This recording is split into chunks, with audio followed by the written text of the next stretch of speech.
Welcome to One Insight. My name is Rich Litvin. I grew up in London and I now live in LA. And this is a podcast for extraordinary top performers. You see, I've coached some of the most successful and talented people on the planet.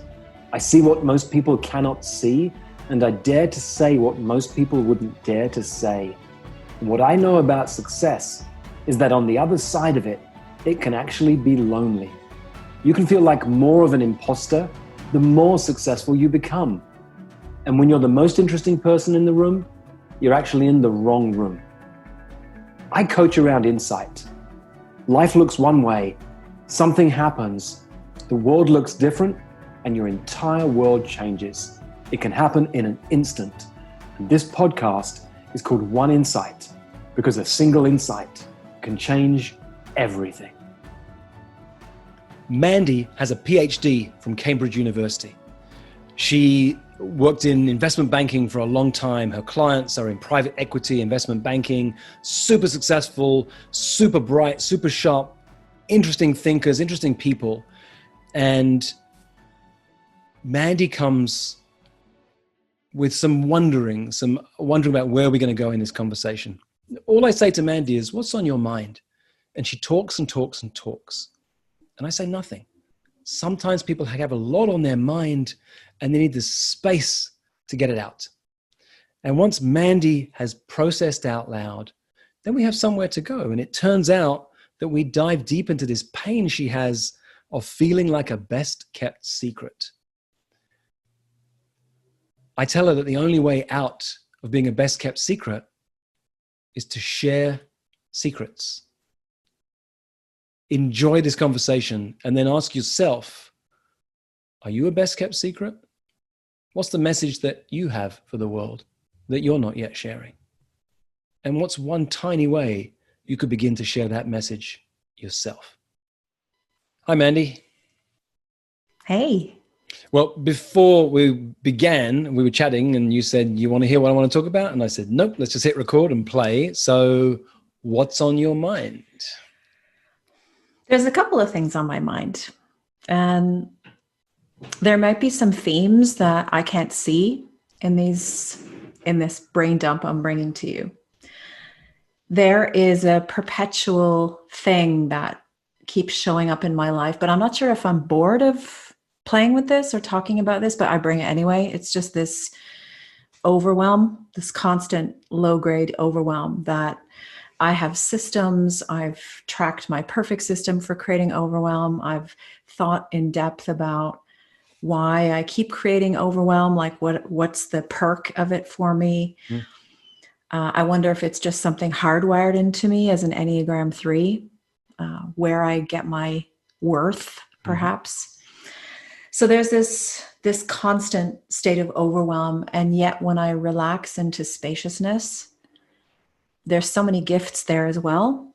But so that's one thing. The other thing is that I'm excited to bring to the conversation. And as I said, maybe you can help me tease out a golden thread or pivot entirely. I'm open to that. Is something around thought leadership. And where I'm not stepping into that, I feel energized around the concept, and the satellite idea on that is in my notes. I jotted down being the best kept secret, feeling like I want to bring more visibility, feeling like I want to lean into being more of a truth teller, and somehow, and maybe this is the most useful thing that has pink highlighter all over it in my notes of what to bring to Rich today, is feeling stuck in the in-betweenies. Where the best way, because I speak a lot in metaphor, is like to be going from one way of being, which could be the overwhelm, to being in a place of more spaciousness, but it's like being a trapeze artist, like holding firmly onto one. And there's that little moment in time where you have to let go of one bar and be suspended, like Coyote in Roadrunner, in midair, where you're sort of hanging there before grabbing onto something else. And this is this place that for myself, I call the in-betweenies. And being in this space suspended between ways of being, in other words, between being in this place of being a type A driven, Enneagram 3, always on the move, full calendar, exciting things happening. There's benefits to that. And I think that's why I don't want to let go of that trapeze, because I know that the one I'm reaching for also has benefits, the spaciousness, the surrender, the relaxing into a new way of being. But there's probably that side of me that doesn't fully believe it, or doesn't feel like it's going to be as good as what existed before. So somehow I feel like the in-betweenies have almost like frozen in a freeze frame. Mm. And it feels like I don't want to go back and I don't want to go forward. And I feel kind of in this limbo place. And the stuff about being more visible and being a truth teller and getting over being the best kept secret and the idea of stepping into leadership, I know that instinctively that it exists by grasping onto the second trapeze. But there's something about me wanting to hold one and then hold the other. And I'll tell you how this plays out. And I've thought about this a lot, but I think I can't see my own blind spot in this, is I get help. I hire people. I have a small team of people who help me. I have more than one coach. And this is what I do. Like, this is my shameful little secret, is I agree with some of the suggestions of how to let go of one and grab onto the other. And I somehow compellingly say, oh, that's a great idea. But deep down inside, I have this voice where I'm saying, I know best. So I don't take the up-leveling advice, or I somehow feel like, no, I know best. I can say yes and smile and make all the right motions that, you know, the coach or the other person feels. So I'm kind of pretending in that moment. And I don't think it's that I'm afraid in the classic sense of being afraid. Maybe I am. But I think there's really, truly a side of me that believes I know best.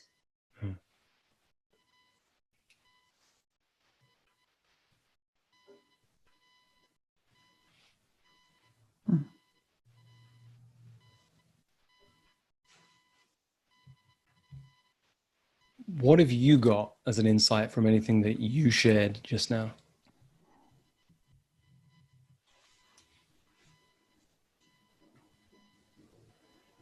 That when I share that in that way, it has an energy to it that feels graspy, that feels very heady, that feels like I'm really trying to bring my brain to the puzzle, and that I'm speaking to you purely from the neck up. Yeah. So while I speak to everyone who's listening, will you take off your headphones if you need to and move your body and get into your body right now? Pretend no one's watching. And I'm going to talk to everyone else. Notice what just happened. I asked a single question. I said, what's on your mind?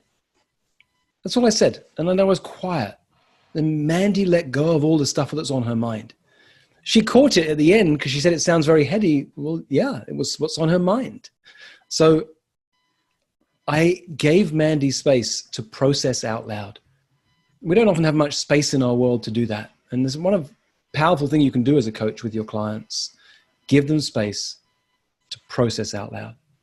What's on your mind? So, Mandy, what comes to me is, if the world wasn't quite the way it was right now, what I might say to you as an assignment is sign up for a lesson at trapeze school.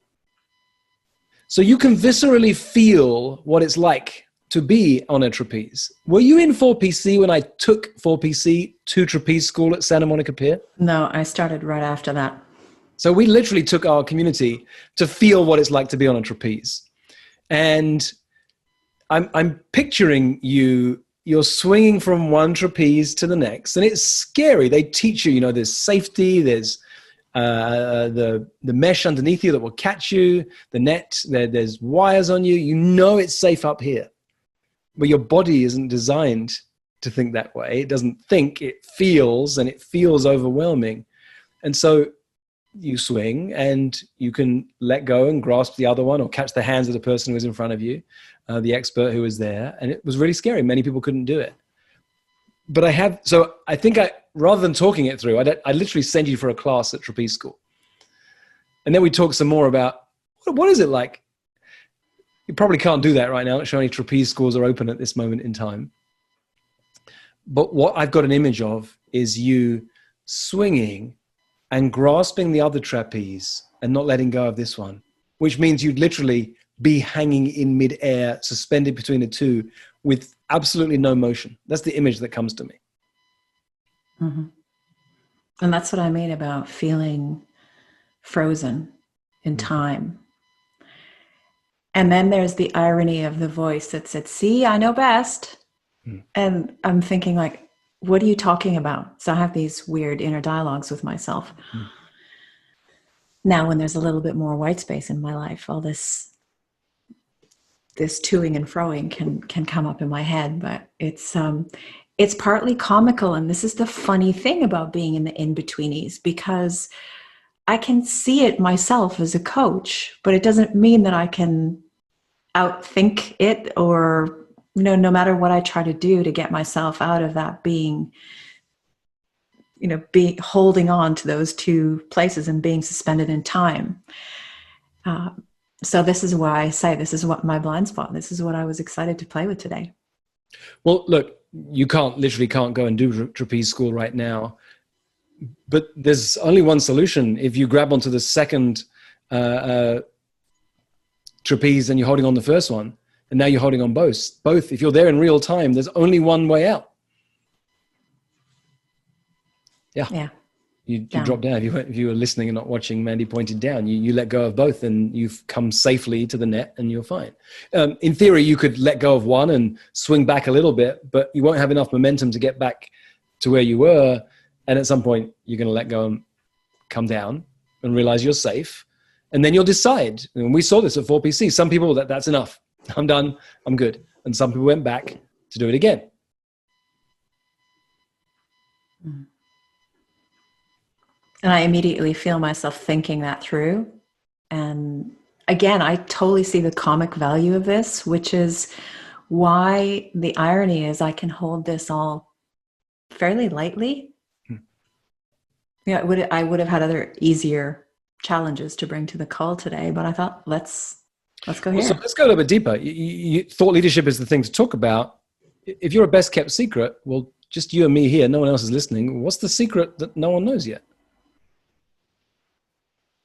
Well, I think this is part of the limbo, actually. This is all like a complex plot woven together, that it serves me to stay in this limbo because... I'm going to push you right now. I'm not going to go down this little rabbit hole with you. No, answer my question. There's a secret that you see. So you have a PhD from Cambridge University. You worked in the world of investment banking for a very long time, very successful. You work with very high performers, sometimes investment banking too. There are things you see in that world that most people have never been in, that people don't understand. You have a way of helping those people who are talented in some ways and not in others, who have gifts and strengths in some ways and not in others. Tell me a secret, just you and me listening, nobody else here. Tell me a secret that you don't share with people.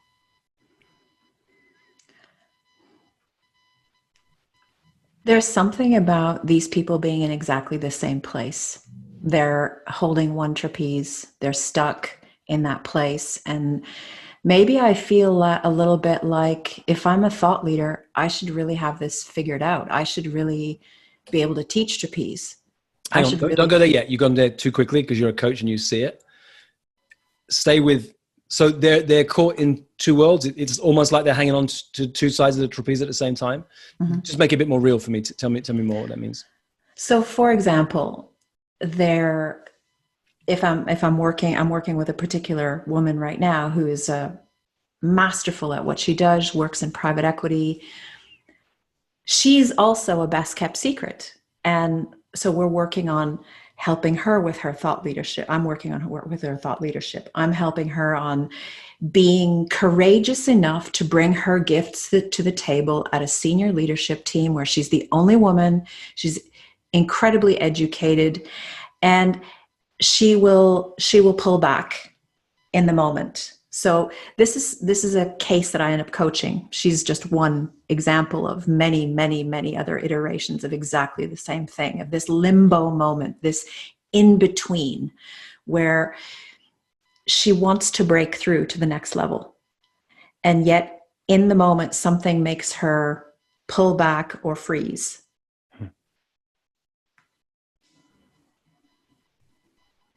What's the secret you see there that no one else sees? Maybe that there is no secret. It's really about deciding. It's about taking action and then letting your brain catch up with you later. This is sometimes it can be a real body-based thing, Yeah. Put your hand up to speak and then think what you're going to say after. Put yourself forward. Put your hand up for things. So maybe this is the conundrum, is that it's not always a thinky thing. It's not always a heady thing. Yeah. Sometimes it's just a bravery thing.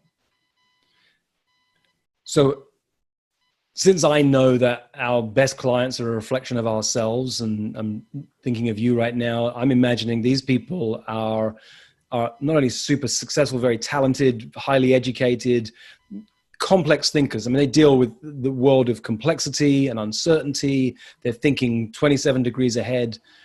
They're up here a lot. And actually what I heard, one of the secrets is you cannot think your way through this. Correct. I'm reminded of a documentary I watched years ago. I can't remember what it's called. The guy who did he put the tightrope wire between the Twin Towers.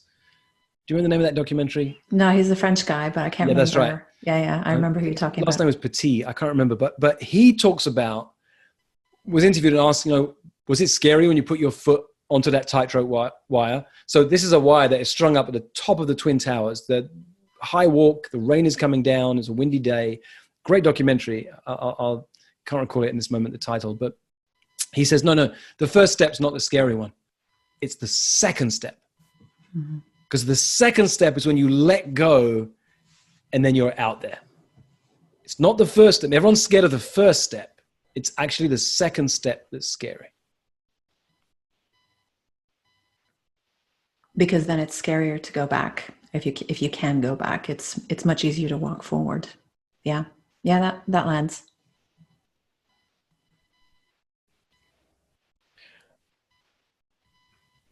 Let me ask you 3 questions that I found really help people step into thought leadership. Number 1, what is a counterintuitive truth that you see for your people? Most people think ...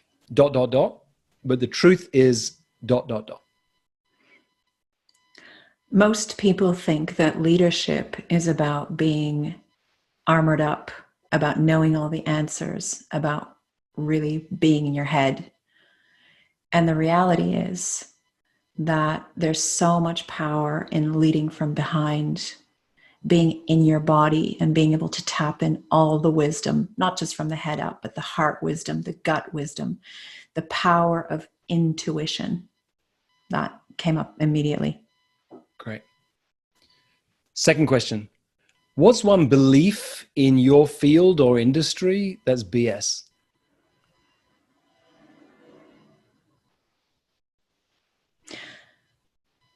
That what's coming up for me is something around work-life balance. Like, you've signed up for this job, therefore prepare to get burnt out, prepare to have no work-life balance. Something about you signed up for this, and therefore if you're burnt out or tired or never see your kids, well, you signed up for that. Nice. The third one is, what's a thought, an idea, or a belief that you have that is actually scary to say out loud? Like, oh, I might share it with Rich right now, but there's no way I'd share this out loud with the community who I work with, at least for now.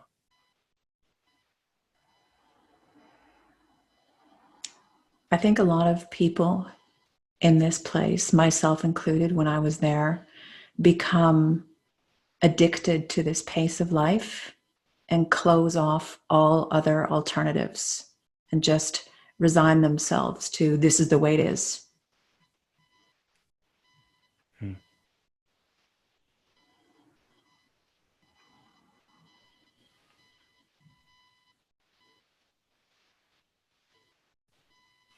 Thought leadership requires thinking. You do a lot of that. And then a little bit of leadership. You don't want to be best kept secret. You have to start telling people the things that are currently a secret. If you want to be more visible, you have to be willing to stand out. And it's scary because the more visible we are, the more criticism we get. You cannot be a thought leader unless you're having at least one person criticize you every single day. Otherwise, you're not a thought leader, which is so scary for most people, they'll never play that game. You want to be more of a truth teller, then those 3 tools I just gave you, those 3 exercises will help you go down that rabbit hole a little bit deeper. But you got to go deeper and deeper. What are the truths that your people need to hear? What are the things that they're not looking at?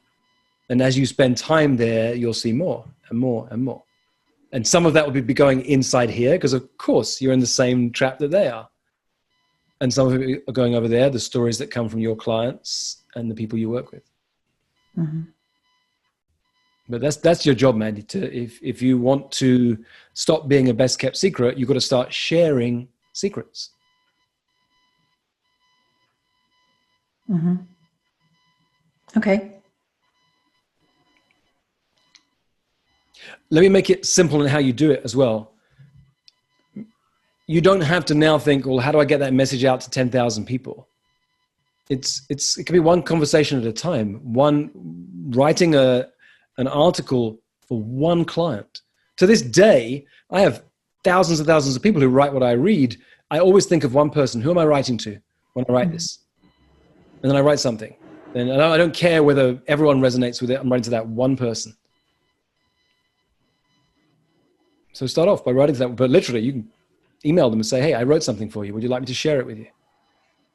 And then you're talking to another client. Hey, I wrote something for one of my clients. Do you think this would be of interest to you? And one conversation at a time, this stuff will grow out. And I think it's a great exercise because I think a lot of more provocative truths will come out as well, because what just came up as you were talking is sometimes these conversations with my clients, because they're so skilled at lying to themselves in many ways to be able to stomach the lifestyle that's associated with this kind of a job. Like they're so good at,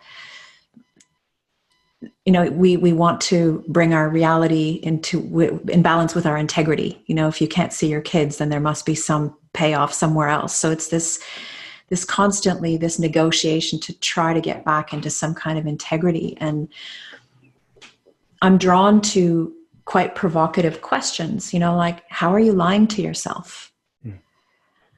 Because it feels like a language that they need to hear, and that it just strips away a lot of extra, like a hot knife through butter. There's something about the directness of speaking from that place. And maybe that's the truth teller that wants to come out. Absolutely. I feel your power as you're saying that. So if you're listening or watching, watch what I do right now with Mandy. So Mandy, at the beginning of the conversation, you said there's 2 things I want to talk about. One is this sense I'm in this perpetual overwhelm, and I've done all the work on this, and I get it intellectually, but I'm always in this perpetual overwhelm. And there's this other thing around thought leadership, and we dived in here. But let me bring it all the way back to this idea about perpetual overwhelm, because you've been talking about this the whole way through. What's an insight that you have around that based on anything you've shared just now? It's turning the mirror onto myself as well. Like, what are the hot knife through butter questions I need to ask myself? Where am I lying to myself? And the thing is, it's not very sophisticated, but this again brings me back to being in the in-betweenies, because I've done the work on getting out of overwhelm. I've had coaching by the best coaches in the world. I've journal on this. I think about this. I change my lifestyle on this, but yet there's something like this siren song of going back into that lifestyle of doing, constant achieving. There's also something there. So I think a lot of these truths that I would bring to my clients are still things that are very close to home for me. So I'm writing them for them, but I'm also writing them for me. I think that's the key, that realization that actually this is for you. This is for your freedom more than theirs. So I was trying to make a little cone with a piece of paper. And here's the thing, you say, I've done all the work on this.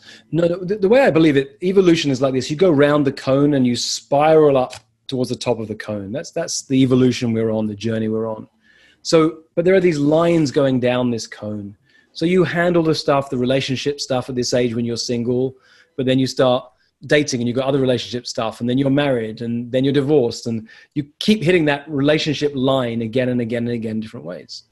So you have a line around overwhelm and overwork and addiction to this busyness that you hit, and then you transcend, but you come back to it.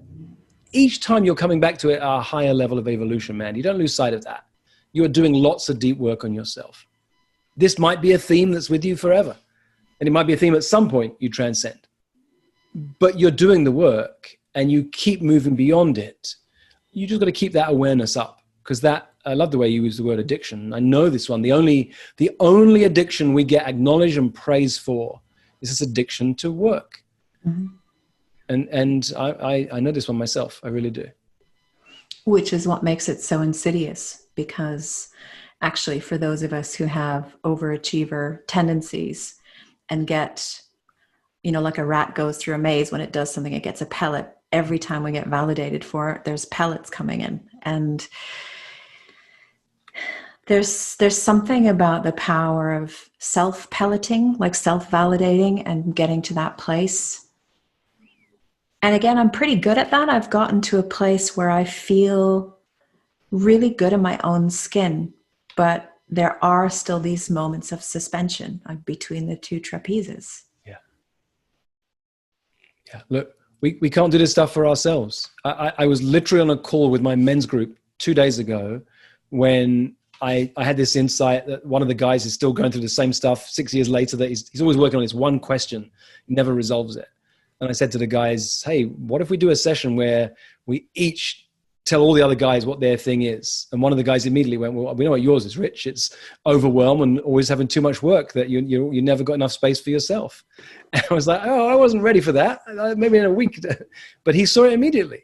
And it's like, he's right. It looks like right now that I'm working really hard. I'm serving more than ever before because of coronavirus. I'm supporting so many coaches that are not even in my community. I'm creating more creative and more productive than I've ever been.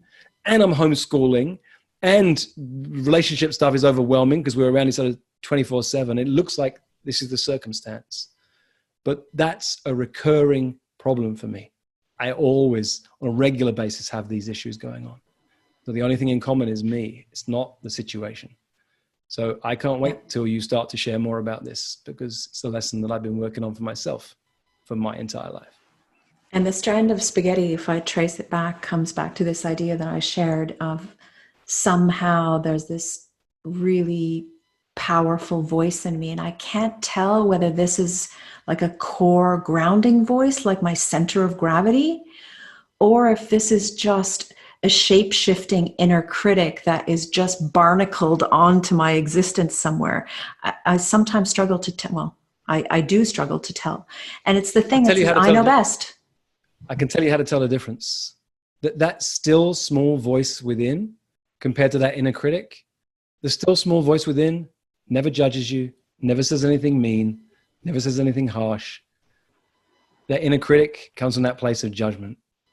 And so listen a little bit more deeply when you hear that voice, so you begin to distinguish the two.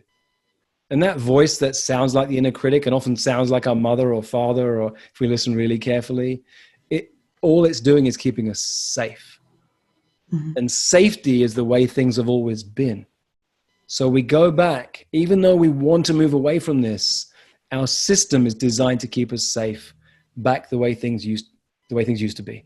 I got praise and acknowledgement as a little kid for when I accomplished things, and it made me feel good. And even though whilst now I can be exhausted, it no longer makes me feel good by keep on achieving. If I don't have this heightened awareness, my system kicks in. And we've got to be vigilant.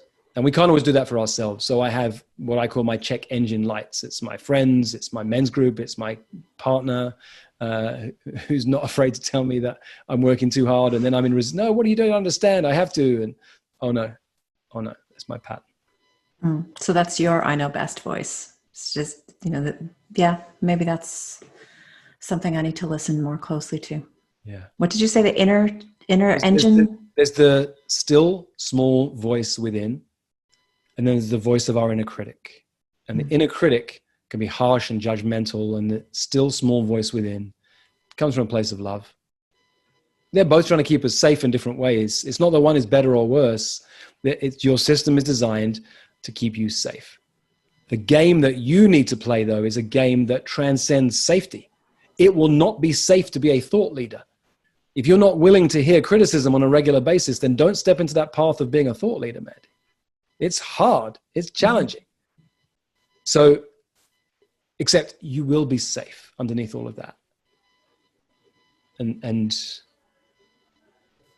yeah, look, I believe in you. I can't wait to hear more and more of this as you share it. But it's time, if you want to stop being a best kept secret, to share secrets. Yours, your people's, the ones you see. You want to be a truth teller, it's time to tell some truths. Thank you. Thanks, Mandy. For most of human history, it wasn't called coaching, it was called leadership. And it's what I love to do, to coach people, to lead people, and to mess with people's thinking. If you'd like more of this, or if you'd like to learn more about our community of extraordinary top performers, go to richlitvin.com/oneinsight.